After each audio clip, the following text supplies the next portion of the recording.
Well, good afternoon, ladies and gentlemen. Welcome to the Institute.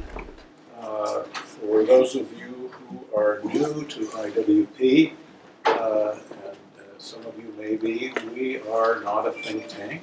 We are an independent graduate school with 5 master's degree programs, 17, or some people will say 18 graduate certificate programs, and a doctoral program. We have the first master's degree in strategic intelligence in the United States outside the U.S. government. We have the first professional doctoral degree in the United States. We specialize in teaching all of the instruments of national power. We call them the arts of statecraft: military, diplomatic, public diplomacy, strategic influence, intelligence, counterintelligence, economic strategy, cyber strategy, law enforcement, the whole gamut of these, and how they are and ought to be integrated in national strategy. One of the huge problems we have faced as a government is trying to achieve unity of effort, whole of government approaches, and getting people out of their bureaucratic silos. And so it's one of the most difficult intellectual tasks, and we try to address that one here. Half our student body are recent college grads, and half are mid-career professionals from every imaginable segment of the foreign policy, international affairs, and national security and intelligence communities. Anybody who's interested in studying here and exploring what we offer, please let us know. I am delighted today to introduce one of the great young scholars in this country on Chinese strategic affairs, Jonathan Ward. Jonathan is the founder of the Atlas organization, which is a consulting company that focuses on the rise of India and China, the new geopolitics of the Indo-Pacific, and U.S.-Chinese strategic competition. He consults with major American corporations on political risk and about the dynamics of U.S. relations with China. Jonathan has he completed his DPhil at Oxford on Chinese-Indian relations, and has traveled throughout those countries and the Indo-Pacific region.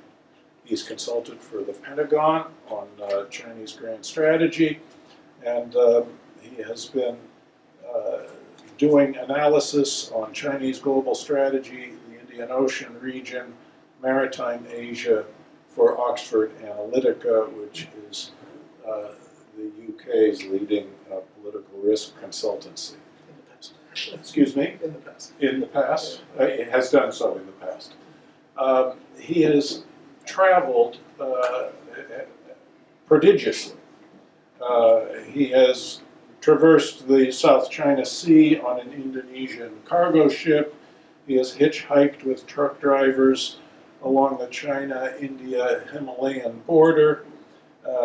He has gotten stuck on a mountaintop in the Strait of Hormuz region and travels with Omani fishermen.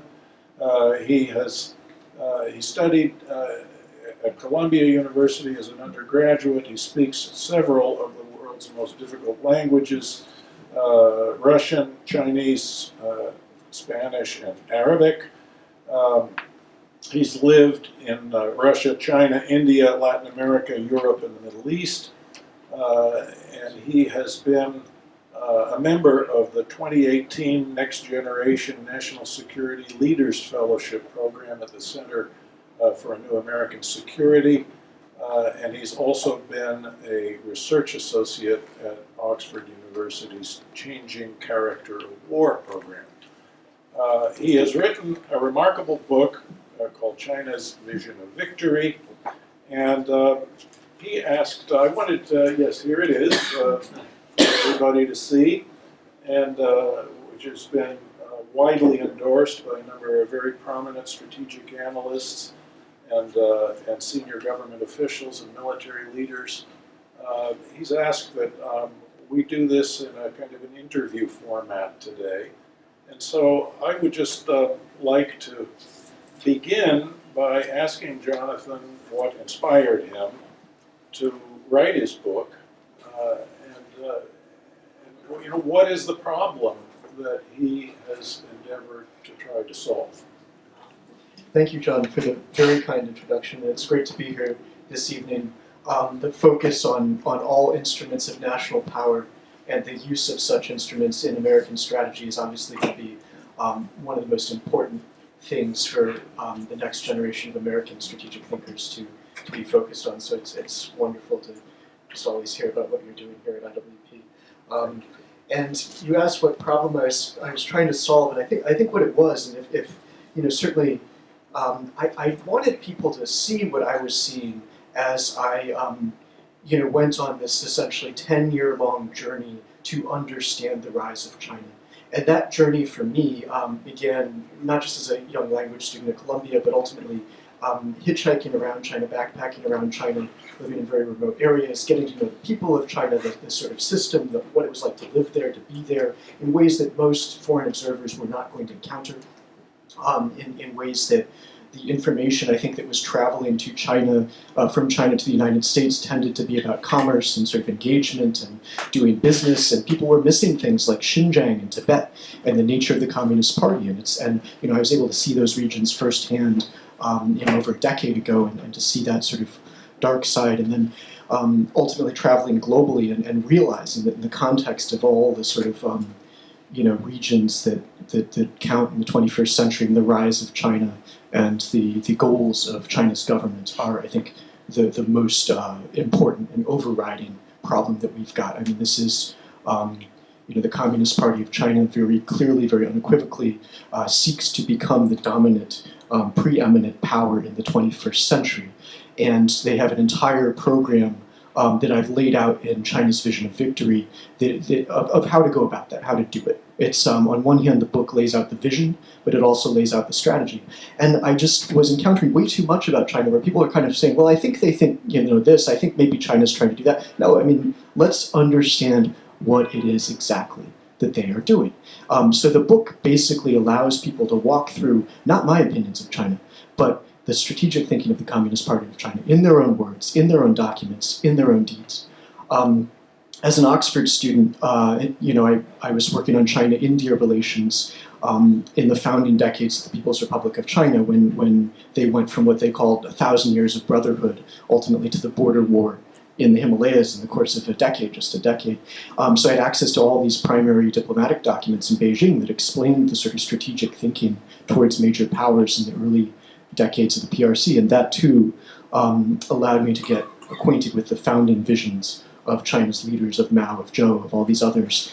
And then consulting you know, for businesses, for the Defense Department on very contemporary problems brought me into the strategic thinking of the present. And I think at the end of the day, I mean, a problem of this size is simply one where we need to understand what's going on, and we've got to stop making assumptions and start working with primary material. So I sought to bring you know, primary evidence to a much wider audience than would ever necessarily see that in order to guide, ideally, the next phase of action towards this major strategic problem.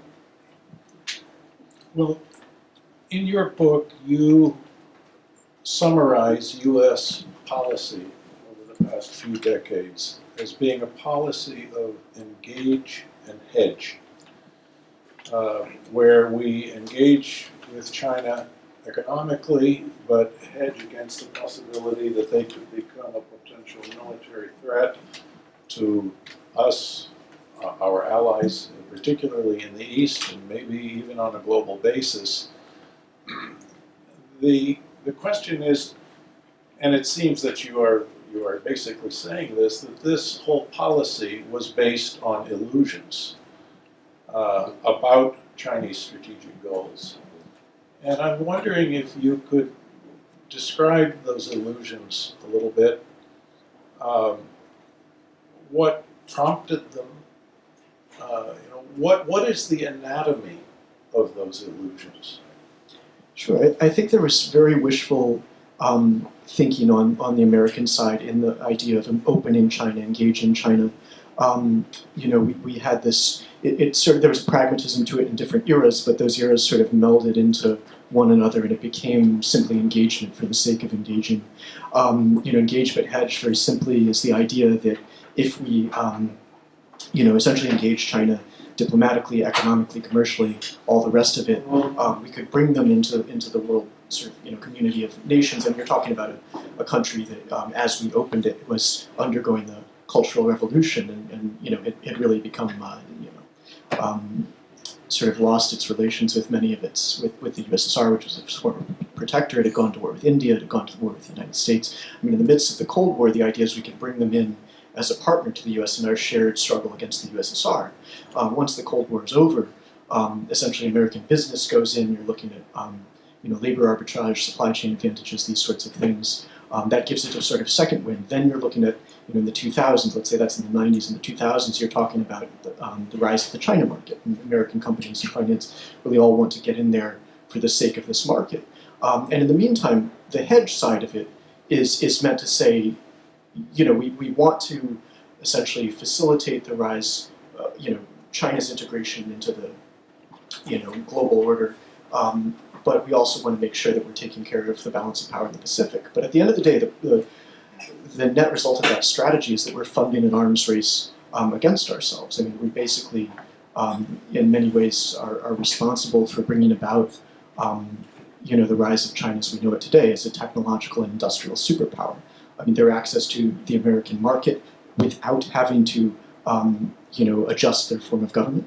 Their access to global capital, and I think that's something that really needs to be talked about after the Phase 1 trade deal. I mean, all of these things are essentially allowing the People's Republic of China, it's still in its authoritarian form, to come into the community of nations, ultimately to gain enough economic and military power to directly challenge the United States.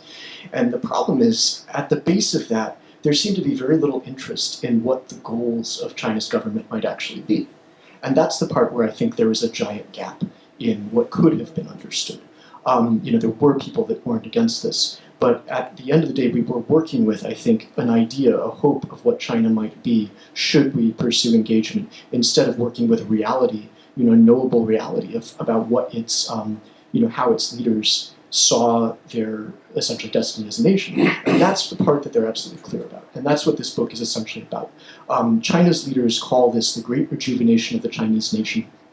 It's this idea, and this is very widely understood now, the century of humiliation. China was humiliated at the hands of other empires, essentially. And the Chinese empire was humiliated by other empires up to the 1800s, and ultimately, they, with the Communist Party, they would restore themselves to glory. And fundamentally, it's this idea that China's going to return to its position of preeminence in world affairs. And it's one thing for that to be sort of the ideology of a distant nation. It's another to be the ideology of the world's second largest economy, second largest military, in a globalized world. I mean, it's a very different vision of world affairs than we ever had in mind, and it's one that's proving to be much harder to counteract than we may have ever imagined. And that's where I think the failures of strategic thinking were. I mean, nobody was really asking the question, what exactly do China's leaders want?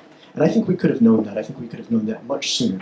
But clearly American policy is headed in a different direction, and that's very important and good. We had a former faculty member here who retired, Ross Monroe, who had served in a journalistic capacity for a couple of decades in East Asia, who then was associated with Johns Hopkins and one of the major think tanks. And I recall Ross, at the time, this may have been 10, 15 years ago, was complaining publicly about how a remarkable number, an unseemly number of former secretaries of state, secretaries of defense, and even directors of central intelligence were either directly or indirectly on Beijing's payroll, many of whom are involved in getting very handsome amounts of money mostly from American corporations for opening doors in China for American business. But his complaint was, in addition to being so beholden to China on that basis, they would come and consult, or they would come and testify before Congress as elder statesmen in an apparently in the interests of U.S. national security, without revealing their conflict of interest. Well, it happened that one of these former cabinet members was on the board of that major think tank, and he didn't like the complaint, and so he engineered Mr. Monroe to be fired from that think tank. And I'm just wondering if you have any further reflections about the role of these kinds of people and the degree to which the Chinese communists have been able to essentially use our senior statesmen as their agents of influence. I guess I don't honestly have any comments on that. I'm not really familiar with that incident. And China's influence operations globally in democracies are pretty well known. The idea that they're going to build ties with influential people and sort of spread the word that the rise of China is such a positive thing, that it's a win-win, etc. That certainly could have clouded a lot of strategic thinking. But I think at the end of the day, it was sort of it seems that many people fell in love with this idea that China and America were going to sort of work together, share the world. It's even in Hollywood. When you have movies where China comes to the rescue or something, and I think it sort of found its way very broadly into our international outlook. So rather than the role of any given individual, I think it's more something that as a country we're going to have to really have an awakening here as to what the rise of China as a adversarial, authoritarian superpower, what that really means, and the fact that the ways that we're still sort of vested into the outcome that I think at this point we can understand. China's strategy, China's ambitions, of the Communist Party, of the instruments of the power of the People's Republic of China. This is not a mystery anymore. There was a time when one could, I think, say that one didn't know, but I think we're well past that. And I think it's time to be working from real information and evidence and simply to adjust from there. And the real challenge now is where do we go from here? And who will be the principal actors in getting this right? That's what counts now. As Americans, I think we want to look towards the future and to look for the opportunity in this situation, which is going to be about restoring fundamentally the free world order and heading off any challenge, whether as great as the People's Republic of China or as small as any other pieces of it. But it really comes down to what America can do to secure the future for ourselves and for our allies across the democratic world. I wanted to ask you a couple of questions about what is to be done. And one of the things that this administration has raised involve China's mercantilistic trade practices, the fact that it will never stop subsidizing its national champion corporations. We know about its intellectual property theft and its various forms of espionage. What do you think can be done to combat mercantilistic trade practices? Are tariffs sufficient? Most people know that tariffs can be harmful to the mutual economic benefits that normally accrue from freer trade. But when faced with mercantilism, what do we do? Right. On one hand, there's the trade deal to discuss and sort of current economic policy towards China. The United States is a very rich and experienced actor when it comes to dealing with, adversarial nations in the economic domain. But I think fundamentally the thing that we have to understand is that unlike any prior competition with an existential challenger, and I do think that the People's Republic of China is an existential challenger to a US-led world. I think we can see that very clearly in what they have in mind. This is an economic competition. That was not necessarily the case with the USSR. Above all, the outcome of the US-China contest is going to be decided, I think, in the economic domain. The fundamental pieces of China's strategy are to surpass the United States economically, and from there to build in essentially global military power, diplomatic power, influence, the whole rest of it. And I've laid this all out in the book, what the sort of military geography looks like once they have that economic position in place. They've already surpassed the US in terms of total volume of goods traded globally, but they have not surpassed us in terms of GDP, and we still retain our technological edges. But we would lose all of those in this decade if we don't begin to succeed and if we don't begin to win the economic competition. So I think fundamentally the first point to me is don't let China surpass the United States in terms of real GDP. Now, way too many people have already given up on that. There are plenty of American strategists that say inevitably it's going to be the world's largest economy, and there are plenty of people in banking and business that looking to China as the dominant, the top economy in the world, the largest market. That doesn't have to be the case. Today, China is about a 14 trillion and change economy. We're 20.5. We still have this large and important lead. But in the 2020s, this would be the decade in which they surpass us if we don't work on our own growth. So above all, I think the primary thing in my mind is American economic growth. From American economic growth, you can retain your military deterrence, you can retain your technological edge, you maintain essentially all those instruments of national power that you've been talking about, John. That you only have those instruments if you have essentially the sheer size that we presently enjoy and that relative advantage. It is the goal of the Chinese Communist Party to inverse that equation so that they enjoy that size advantage over us. And that's where we have to begin. Work on GDP growth. So we are, one of the reasons China's economy is as successful as it is that it has access to so much US capital. And you have mentioned that that this trade deal that has been reached seems to be moving us in the direction of where China, the main benefits that China gets are precisely from American finance. What's to stop that? The Chinese are able. We're not only investing in China, but Chinese companies have access to the American stock market. Those companies are not being subjected to the same, let's say, rigorous standards of transparency that our securities regulations require. They, in a way, get a free pass in many respects.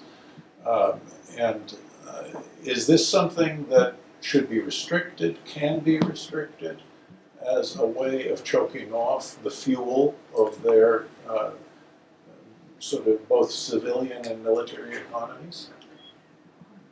So let me start to talk about the trade deal a little bit. I had the honor of being invited to the signing ceremony in the White House last week, so that was really wonderful and fascinating. It was essentially a whole bunch of major business leaders and cabinet members, and I couldn't believe I was able to attend. It was really neat, and so witnessing that piece of history in U.S.-China relations. I think this is a very interesting deal, just to get that out of the way first, because it can introduce accountability into the U.S.-China relationship. We've essentially had this economic relationship without any rigorous strategic guidance for decades now.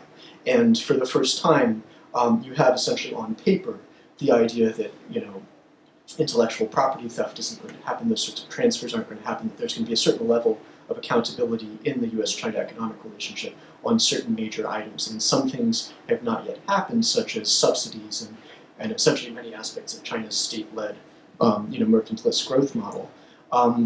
But my concern prior to the deal, in the whole discussion that was taking place on television and print in the months ahead of the deal, was that you could wind up in a situation where we essentially traded agriculture for technology, where we essentially say we're going to release the brakes on something like Huawei, which is a national security issue, in order to relieve pressure on agriculture in the United States. And that's not, it appears, what has happened. However, what matters most for the Communist Party, I think in certain ways, as you pointed out, John, is their access to financing, to global capital markets. And what I'd be concerned about now is that many of the large investment banks in Wall Street, many of the large asset managers, et cetera, are looking for their growth in China. They may look for stability in the United States, but they're looking for growth in China. And to further enable that, if our economic relationship goes from American corporates seeking access to the China market to America, which is, any operating company has enough problems just being over there, that's its own subject. But if we then transition to a stage where American capital is simply looking to finance the rise of China's own economic entities, then I think we're in a sort of losing endgame for the United States. So I think it's very important that we don't go there. I mean, there are virtues to this phase one trade deal, but I think there's also potentially the expectation that we're going to start opening a financial relationship in ways that will actually get China to the next level in its ambitions. And others, such as Marco Rubio has certainly written about that in the New York Times. The outgoing Secretary of the Navy wrote in the Wall Street Journal about the problem of American pension funds getting into Chinese state-owned enterprises that are basically building military technology. And I think, in fact, there are some very simple solutions to this. And John, you're right that when there are Chinese corporates listed on American exchanges, and even people like Mark Cuban are talking about this. I mean, business leaders, few and far between, but some business leaders are mentioning these issues. So essentially, Chinese companies on American exchanges, if it's a state-owned enterprise, they consider it a state secret what they're financing, what their accounting would be, so they don't feel the need to share that with the SEC. I mean, obviously there's something wrong with that. But much more importantly, I think it's just incumbent upon the American interest, and this is principally, I think, the domain of Congress, to ensure that we aren't allowing our funds to go into China's surveillance state or into China's military technology entities. And so I think if you were to start by making sure that American money isn't finding its way into essentially the Chinese military-industrial complex or the Chinese surveillance state, that does a pretty big, important job. And then you have to start talking about programs like civil-military fusion, which is one of the Communist Party's. I mean, it's much more widely known today than it was a year or two ago. But it's basically a program that says that China's going to close the gap. Broad strokes would close the gap with the U.S. military by ensuring that any piece of civilian technological innovation can find its way to the Chinese military. So that calls into question the entire nature of engagement with China, because at that point, I mean, which Chinese corporate entity is not directly servicing the Chinese state and its military and sort of, global ambitions, et cetera? I mean, I think it's harder to find those that are not subject to those rules than those that are.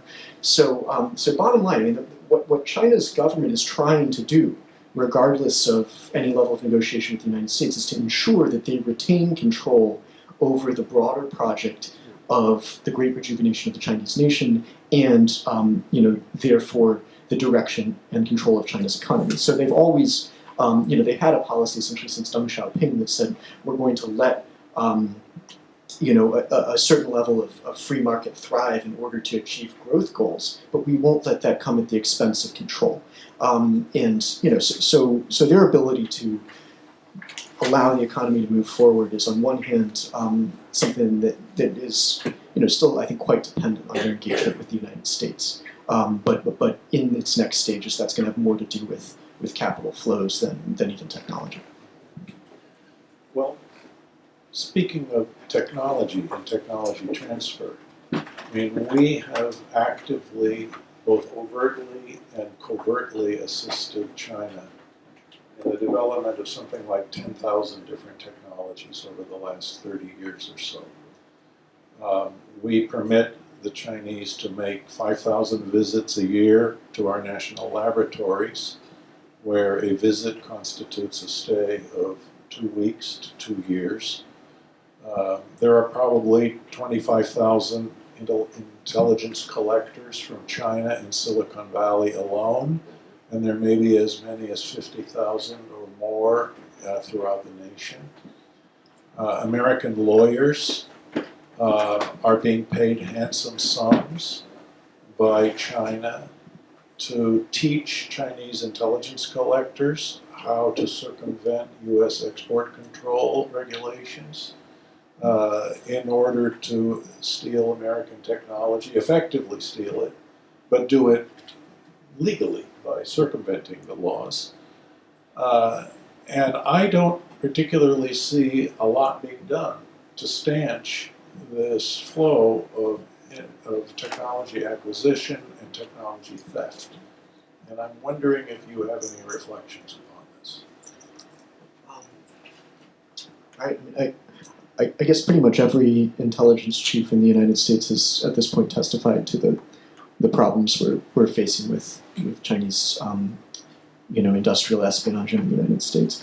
So that's something that I think companies need to in the way that cyber might have been a new thing a decade ago. I mean, now understanding what the risks of superpower economic competition really are is something that's going to have to be top of mind in C-suites and boardrooms across the Fortune 1000. I think people really need to be aware of this and working closely with government to be informed and with others who can help inform them. We clearly have that as a major issue. So, and also I think impairing the ability of the Communist Party of China to operate in the U.S. and throughout the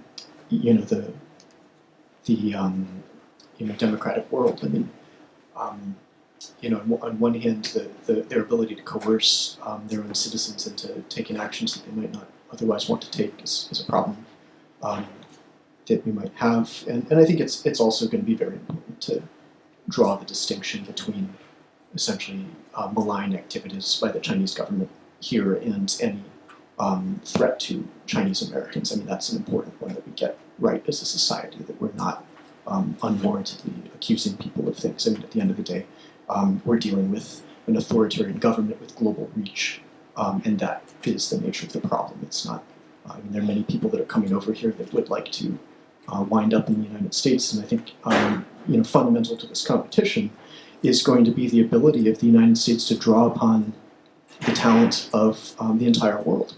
And when you think about the nature of China's proposition for becoming the top power, I mean, what Xi Jinping said, which I thought was probably one of the most interesting and forceful quotes I've seen from a Chinese leader in a long time. He said, "Backed by the invincible force of 1.4 billion people, we have an infinite stage for our era." So it's this idea that the party leads a massive population into the world.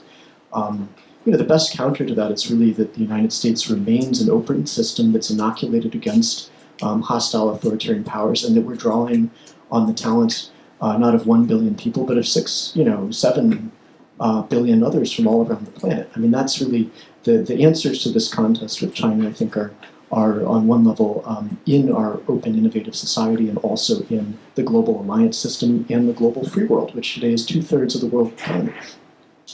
We have a vast world to draw upon, and we shouldn't let their hostile activities slow us down in that regard. You have written about the importance of alliances, and I wanted one of the countries that you have referred to as an ally in all of this, which is a natural geostrategic counter to China, is India. And I'm wondering if, on the basis of your study of India, where you think India stands economically, strategically, and as an asset to, let's say, the larger free world as it is being challenged by the Chinese Communist Party.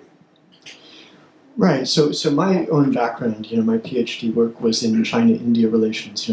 Spent a good amount of time in India, and I think that's another critical piece of this picture.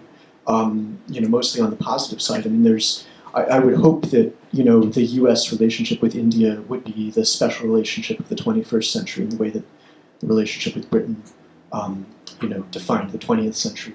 And of course, India.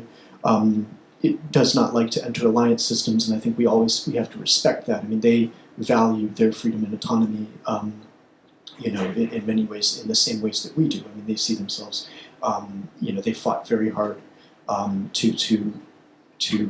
independence and all of this, and this is something that in many ways we have in common. So I think, understanding that there will be an important degree of Indian strategic autonomy as they deal with their problem of the rise of China.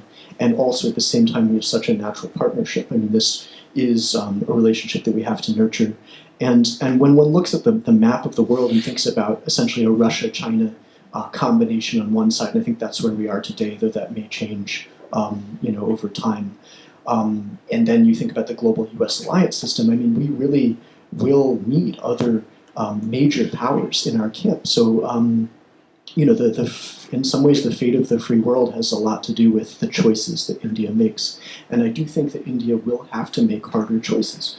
I don't think it's enough for India to sit in the midst of a situation where it would like to enjoy essentially relations, with a handful of disruptive authoritarian powers, and at the same time have the future that it wants. If you look at what China's succeeded at doing across the Indo-Pacific, and as somebody that was chiefly studying the Indian Ocean portion of the Indo-Pacific, I mean, you look at China's expansion into the Indian Ocean economically and militarily. I mean, that expansion will only continue, unless we're able to come together and provide an important strategic bulwark against China's expansion. Now, I think the issue with the U.S.-India relationship right now is that it is chiefly centered around security. And that's very important. I mean, the major defense partnership and all the key agreements that have been written to bring us together in those terms are critical and a really important foundation that is pretty much as far as you can go with a treaty ally. However, we've got to build the economic foundations as well. That's the part that needs to catch up. There's this idea that I really love. It's called Mission 500, and it's this idea that the U.S. and India can get to $500 billion in trade. Right now, we're at about 125 billion, let's say, give or take. It's 125, 130, something like that. The idea that we could go and do another $350 billion worth of trade with India is, I think, something where all of our business people should be focused. India is there are plenty of challenges to getting that done. But as our economic relationship with China begins to change, as we unwind certain aspects of it for the sake of both national and economic security, we want to be building in to the countries that where we really probably do have a better long-term future. And the other thing to realize is that the first ones to ever run this grand idea on China, bring them into the world and hope for the best, were the Indians. Nehru's big idea after the Korean War was, a world in which China is communist and isolated is going to be a far more dangerous world than one where they've basically been brought into, in his case, the community of all emerging nations. And what he got was, within 8 years, a war with China, because they saw themselves as challenged by India. India at that time was challenging what they called the new China. Today it's the great rejuvenation of the Chinese nation. So the Indians have run this entire road before, and we have a lot to learn from them. I think the path from brotherhood to border war, has many similarities to the hope of, the hopes that American engagement with China had in mind, because that underlying ideology of the Communist Party of China has not fundamentally changed. Jonathan, you just mentioned, you quoted Xi Jinping about how he feels as though he's got a 1.4 billion people behind him in this great quest for national rejuvenation. And I wanted to just ask you, since you've traveled there as much as you have, the degree to which you were able to get some kind of a sense, of the unity between the regime and the people. There are over 70,000 civil disturbances in China, protests against Chinese government corruption, usually on the local level. I don't know to what extent, and I believe that most people in China are unaware of those disturbances. Those are not particularly a good sign for the regime, and the regime has a massive internal security system that simply bespeaks what it considers to be an internal security problem based on fear of its own people. So I was wondering if you have some reflections about this and the degree to which you think the regime has successfully co-opted the people, the degree to which you think there is a possibility that the people may resist the way they did inside the Soviet Empire, and the way we see glimmerings of resistance in a place like Iran, for example. What do you think? I think this is actually one of the most important questions in the whole broader question of where China's headed, and it's something that we're all going to want to attend to as as intelligently and in as disciplined a way as possible, and that's the nature of the relationship between the Communist Party of China and the broader population in China. And I think on some level, the compact that the party was delivering to its society was one in which the party would deliver essentially prosperity, and the population would not get into politics. And that's one that I think became commonplace among China scholars, and foreign policy experts and all sorts of people. But I also think there are two sides to power in China, and one of them is obviously what the Communist Party desires, and the other is essentially China's nationalism. And then there were people who were arguing throughout the 2000s that the Communist Party, if anything, was a restraining force on more violent desires among popular nationalism. I think we have tons of examples of popular nationalism.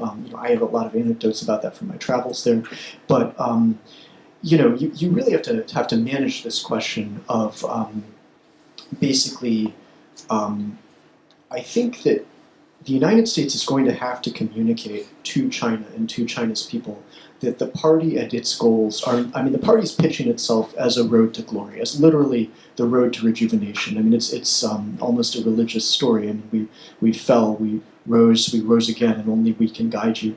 And we have to remind the people in China that this isn't a road to glory, this is a road to ruin, that the Communist Party is taking them down. It's a road that involves confrontation with the United States. It's a road that involves confrontation with many nations around China's region. It's a road that is bringing the nations of Asia together into security balancing arrangements to counter this entire thing. So it is not, at the end of this path, is not prosperity. It's something far more dangerous. So that when you have, let's say, the popular nationalism of invading Taiwan, or these sorts of things that are stoked and encouraged by the party. This is the party talking to its people, but when that finds a popular base, as it often does, the people begin to understand the real dangers and the real costs of that. I think U.S. public diplomacy could be much firmer in that regard in, not only saying, we don't have a problem with the Chinese people, which I think is true.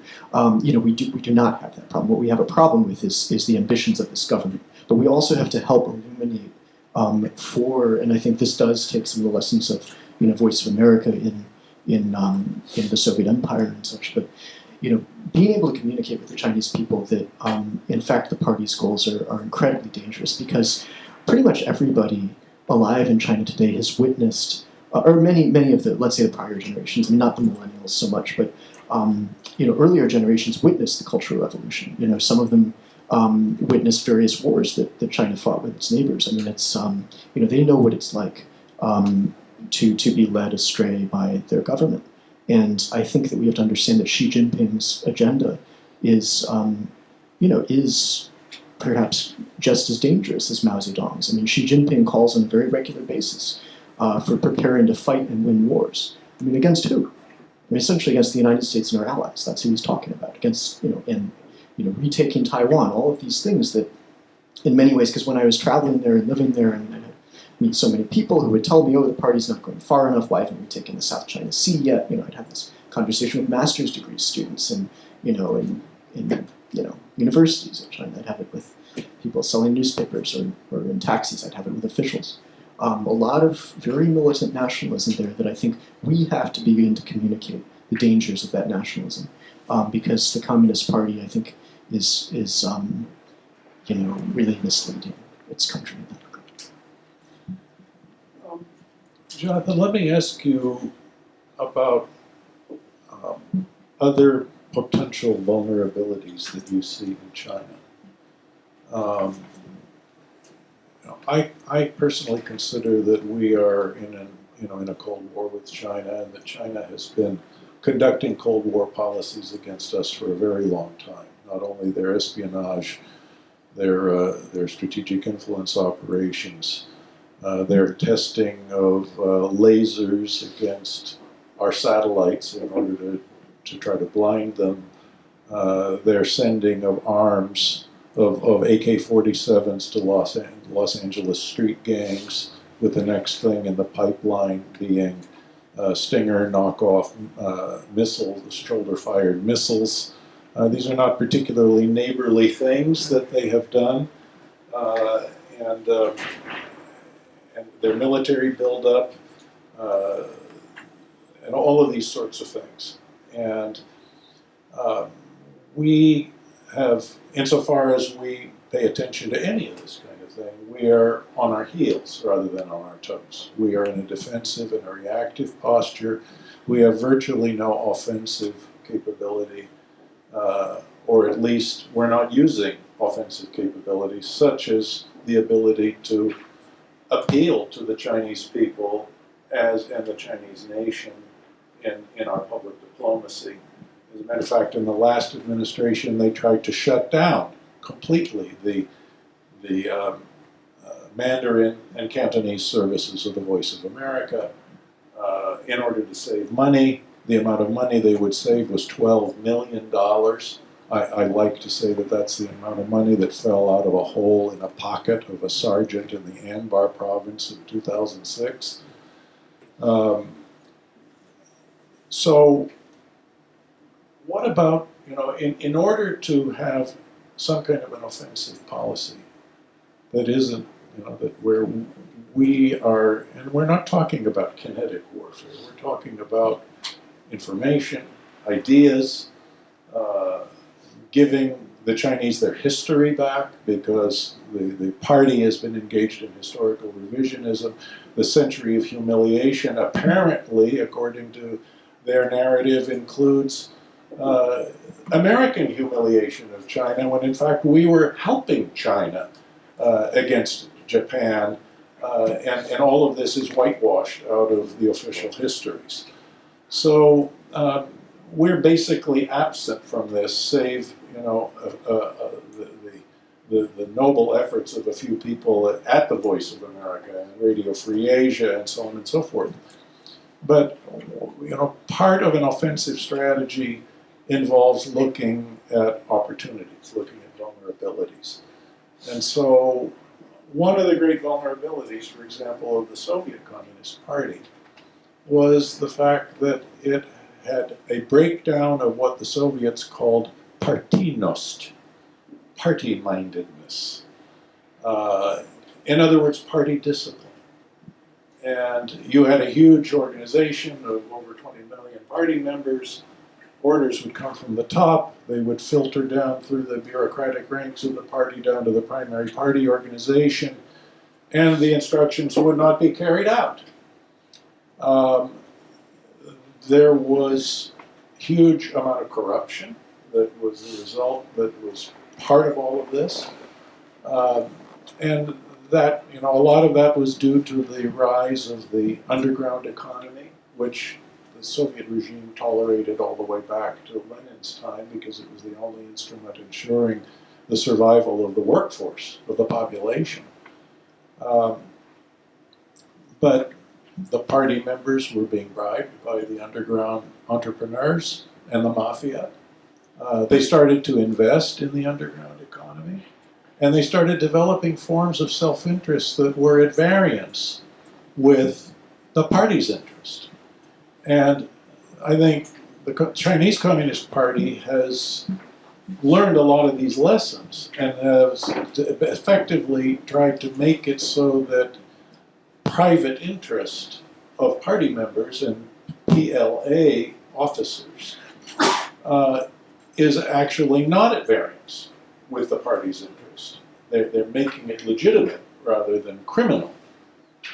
But so the question arises, to what extent is there party discipline? That's just one of those vulnerability questions, because when the party breaks down, which is what one of the things that happened in the Soviet Union, you have the inability to maintain a coherent policy. There are conflicting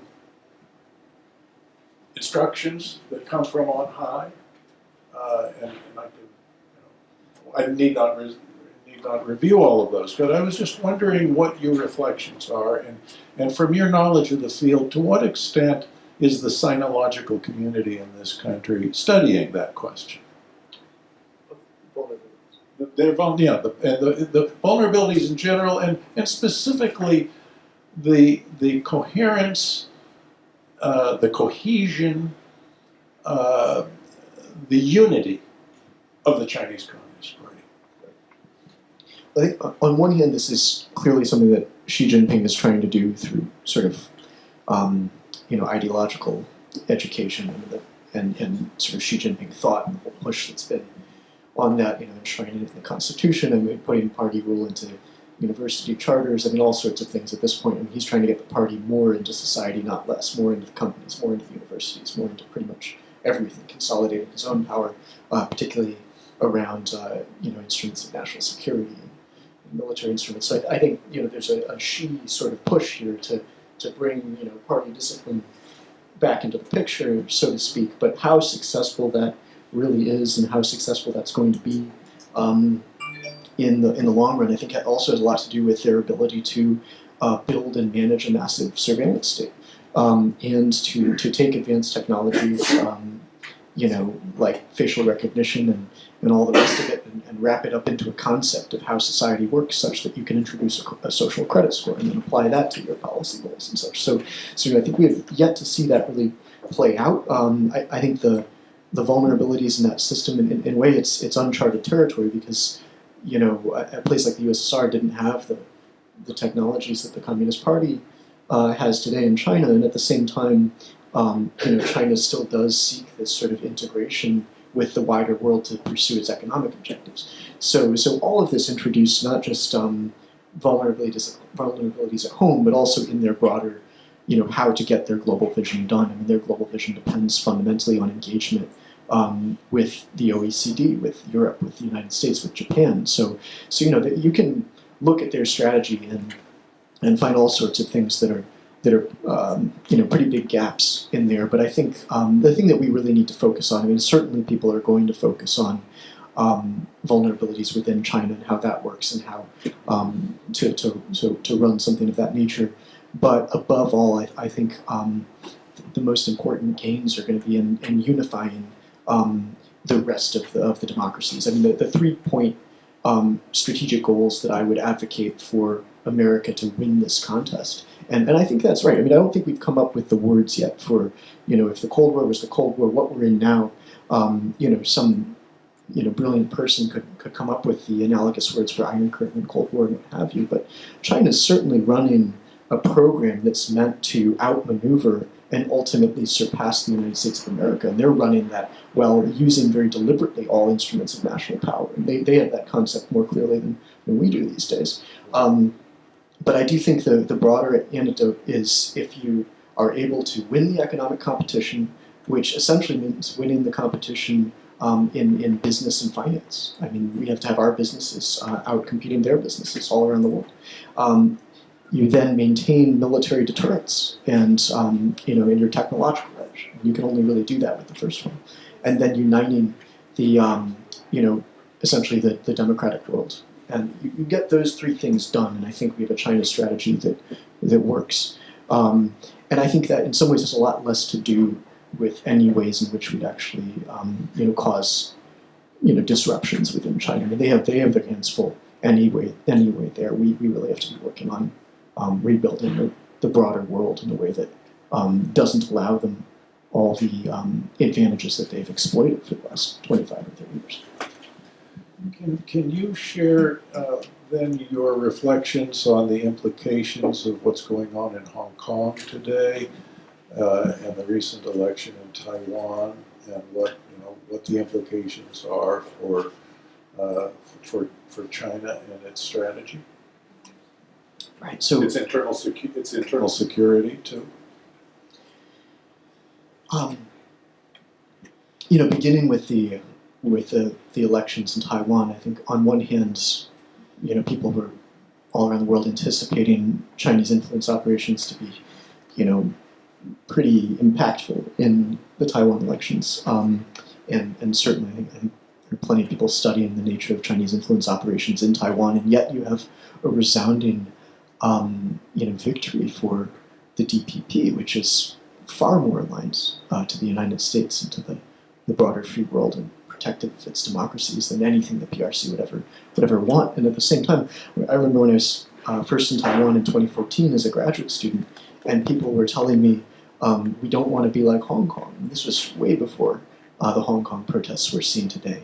And the Hong Kong protests we're seeing today, this is Beijing saying we have one country, two systems. I mean, here's Hong Kong. So anyone in Taiwan today knows that one country, two systems gets you perhaps there. I remember seeing a document in the Chinese archives that said the model for the peaceful liberation of Taiwan can be found in the model for the peaceful liberation of Tibet. So, these are the stories we don't tell anymore. I mean, it's very, very important that Xinjiang is receiving the attention that it's receiving in the world today, and yet the Communist Party is mounting a global, essentially deception campaign there to try and tell people that's not what's going on in Xinjiang. But we've stopped talking about Tibet.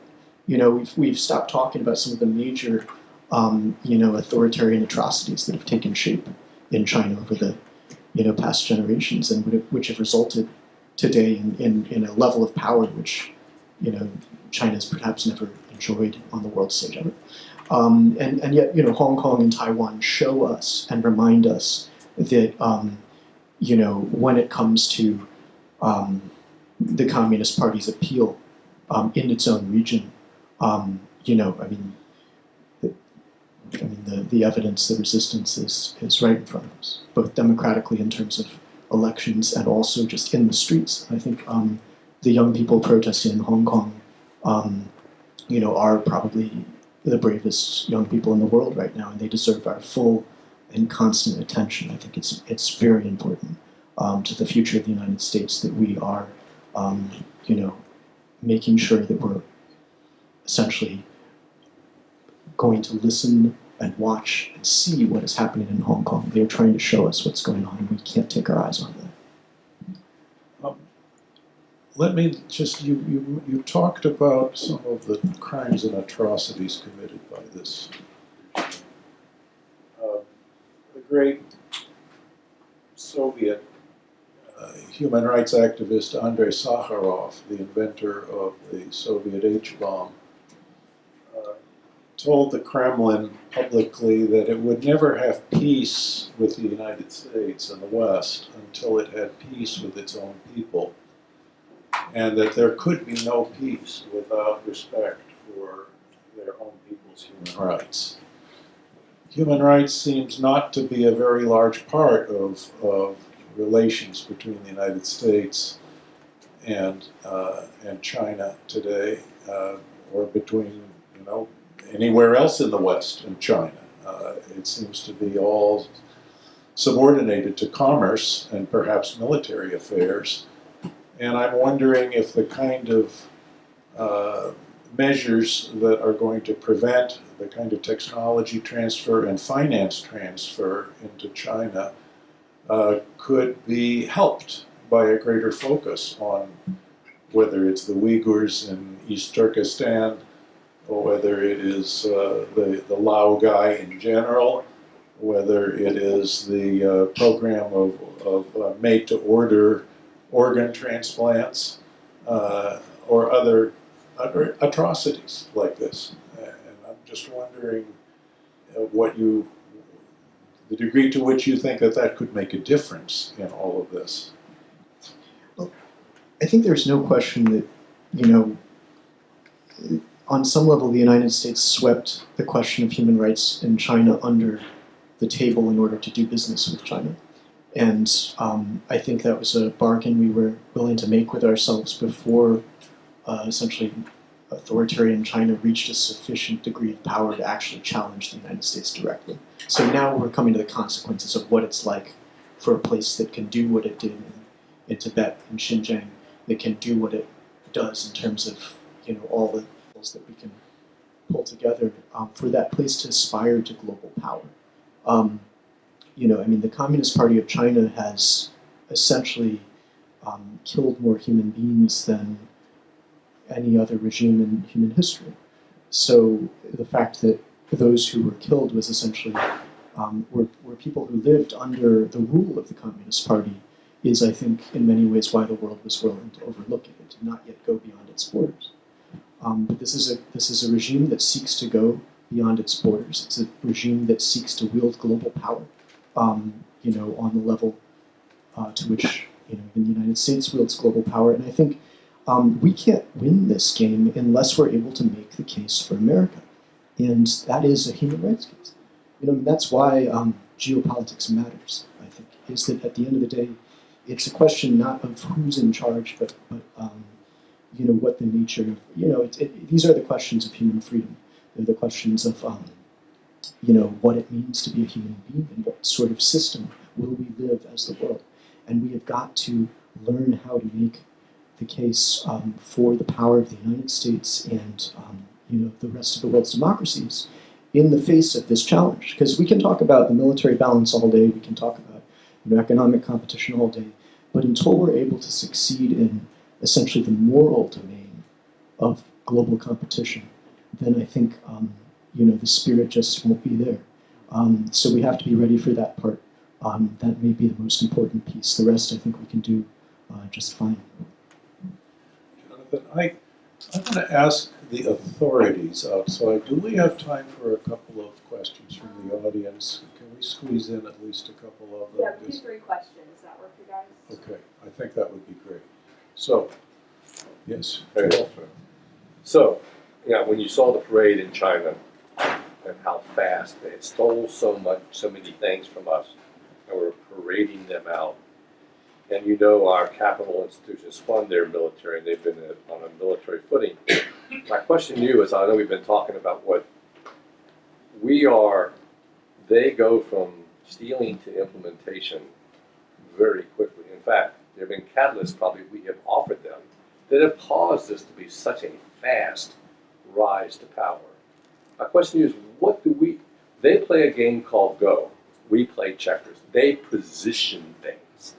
What do you think we can do in somewhat promoting our capitalistic free market, not state capitalism, but what can we position to somewhat counteract how fast they are going? That the Wall Street Journal, when they went to Uganda and first they bought Huawei, then they bought their surveillance, then they bought their hacking, and now, the president of Museveni, his generations of family will be in power. So the question is, their methodology is out there. The Wall Street Journal proponent. What do we position to counteract that? I think that the scale of China's strategy. I mean, it's a global strategy. It essentially envisions subordinating the emerging world to China. I mean, that's the Belt and Road is what we recognize in any other era as the goal, as the map of the Chinese Empire. And that's where they seek to have essentially unrestricted power if they can pull it off in the next 20 years. So we have to understand where their vulnerabilities are. I mean, they have all sorts of vulnerabilities. I mean, take something like the Belt and Road and the China-Pakistan Economic Corridor. I mean, that is they have pretty tough geography that they're working with to get around the Straits of Malacca and get into the Indian Ocean and get access to global trade flows through those sea lines and such. And all of that is going to be a lot harder for them than I think they may imagine. And it has to be resourced through engagement with the world that you're seeking to supplant, essentially. So if the sort of global free world, if the democracies of the OECD begin to restrict that engagement with China and restrict that, essentially enable what we've done. We've enabled them. We've put the wind at their back. No bones about it. I mean, that's just exactly what we've done. And if we were to start to pull back on that, then I think it gets a lot harder for them to go and execute their imperial ambitions. So looking at the world map, looking at the map, and as Sun Tzu says, if you want to defeat your adversary, defeat their strategy. And the good news for China is they've told us exactly what their strategy is. It's a very good one, though. We're going to have to be very focused, very united. And this really has to be an all-American issue. It's a major leadership issue. I mean, to lead on China right now is, we could use so much more on that, not only in the United States, but around the world, and to come to a consensus of what must be done. And you could have you could build an amazing coalition to deal with this, and that's exactly what we're going to have to do now. I think this administration has rightly called the problem, but the next test is, can they build around that problem? Can they build the coalition to deal with it? Because that's going to be hard. Ma'am, in the back. So you're talking about Chinese nationalism. Could you stand up and speak up? Thank you. So you were talking about Chinese nationalism, and I think that the world has seen part of it when they discovered Muslim concentration camps. So it was a big controversy. And don't you think that because the United States have many allies and friends in the Middle East, they can actually leverage on that, so they don't lose leadership, and so that also China don't have they don't have as much engagement as they have now in the Middle East. So you've just asked about essentially China's engagement in the Middle East Yeah. and U.S. alliances with Middle Eastern countries and an awareness of Xinjiang and what's going on with the concentration camps. That's a very important question. Yes, again, because I think the U.S. can build a very robust global diplomacy, around all of these issues. And I agree with you. I lived in the Middle East for a couple of years in Syria, in Egypt, and in the Gulf. And I remember a friend of mine who was an Egyptian journalist who was one of my roommates in Cairo. He was telling me, because I'd just come out of China and come back from Xinjiang, and this was a while ago, before the world was aware of a lot of this stuff. But my friend was, very knowledgeable and worldly, and he said to me, we may have our problems with the United States, but we know what they do in Xinjiang, and if America ever has a problem with China, the Arabs will be with you. And I just thought that was very interesting, because that is not what most people in policy are thinking about. This was just me spending time with my friends in the Middle East. And I do think that we're going to have to, work very closely with all, because we have built these enormously important relationships in the Middle East over the last, 20 years and earlier. And at the same time, many of these nations seek their economic opportunity with China. I mean, China's trade flows, the resource, and energy security of China at this point has a great deal to do with imports from the Middle East and such. So we're going to have to work that out. So at the bottom line, what we have to get right, nation by nation, region by region around the world, is fundamentally this. It's that countries would like to have their economic relations with China and their security relations with the United States. Now, the problem with that is at the end of that road, you get no security from the United States, because if China surpasses us, then the whole equation breaks down. So we have to find a way to offer to countries both economic and national security, and for that to be the basis of our relationships globally. I think the Middle East is certainly a place in which we will have to proceed in that way. Ladies and gentlemen, we have, unfortunately, to set up this room for class tonight. Otherwise, I'd like to keep this going for another hour. So I just would like to invite you to keep an eye on our website and the announcement of some future lectures, because we've had some of the top experts in the nation come and talk about some of these very issues, and we would welcome your participation in the future. And I'd like to thank Dr. Ward for an excellent book and an outstanding set of answers to my questions. I hope that they at least covered some of the subjects in which you are interested. And do you have your book out here so that you can Yes. sign copies of it? I'll be signing books right out there in the hall, so, Okay. Terrific. so everyone's welcome to. Thank you very much, ladies and Thank you, gentlemen. Thank you, John. Thanks, guys.